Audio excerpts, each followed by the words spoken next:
Thank you for who you are, for your character, for your nature, for your love. We're so thankful to be here and to lift high your name. We love you. Amen. So if you could turn to your neighbor or someone you don't know and shake their hand and say hello. That was a great ride.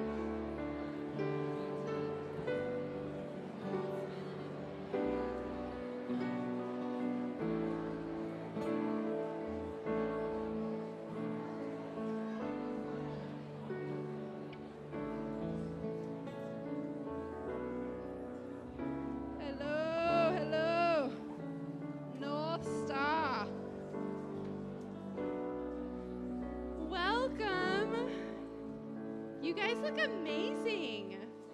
Did you do something to your hair, North Star? No, that was me.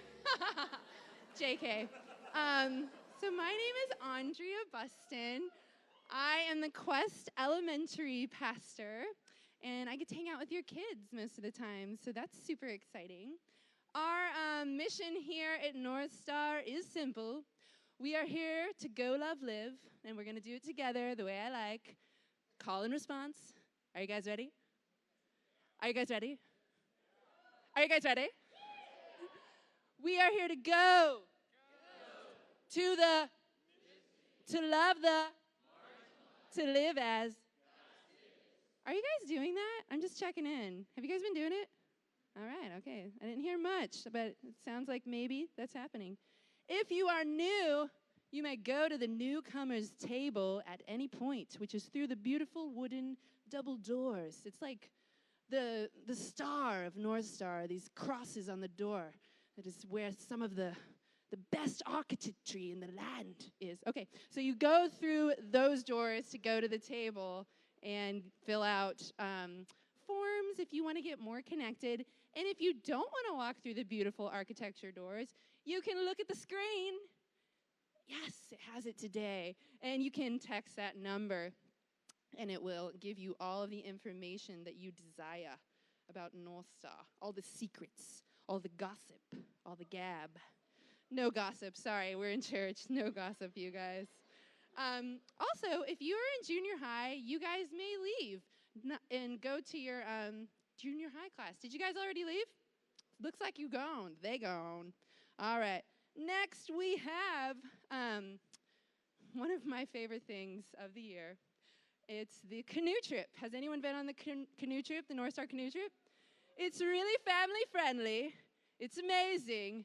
And at the end of it this year, once again, we're going to be having our annual wet t-shirt contest. Just kidding. Do not do that. That would be horrible. Matt is leaving. He's leaving because he lost last year. JK, we do not do that kind of stuff. And I'm just going to go ahead and put my wrap on more. All right, cool. That was super weird, and I apologize. But next, we have our Make Your Minute Matter with Rusty Gevert, who is opposite of what I'm doing right now. He's going to give you... He's going to make it matter. He really is. There you go. Funny. Follow. No following at all attempted. Not in this frame. Hey, this year, we're going to kick off the School of Kingdom Ministry once again. We had an amazing time last year. How many people in this room actually took it? Let me see your hands. Look at that.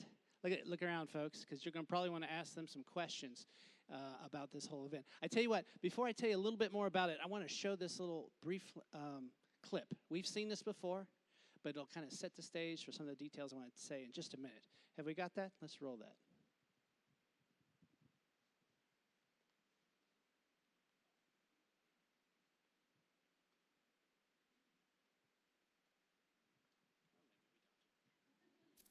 As I read the New Testament, I fell in love with Jesus.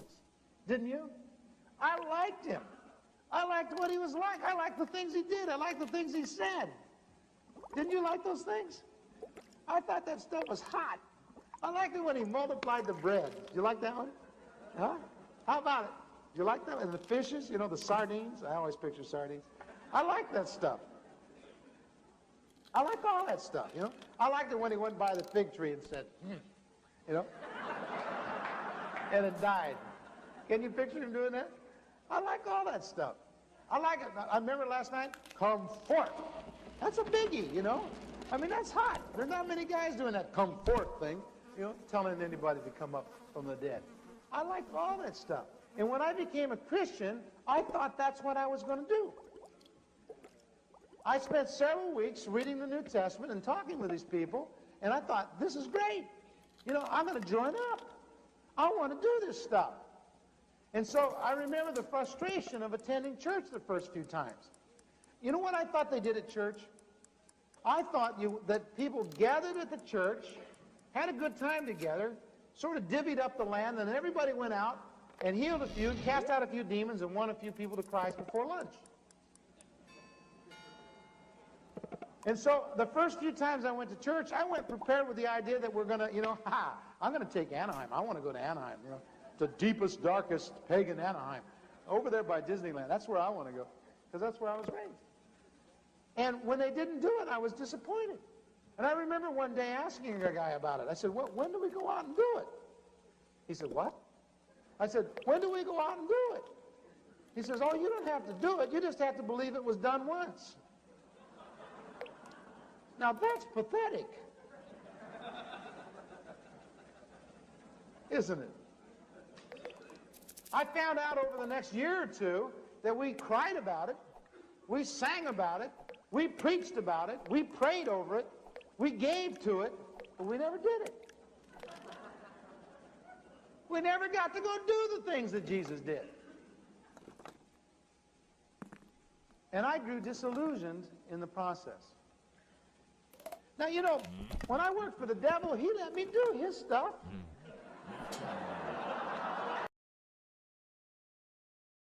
Didn't he let you do his stuff? He let me do his stuff. But when I came to work for Jesus, they didn't want to let me do his stuff. And to tell you the truth, that's going to change the world. It's not knowing it was done once. It's not knowing that it's important. It's doing it that's going to change the world. Somewhere, someplace, somebody's got to start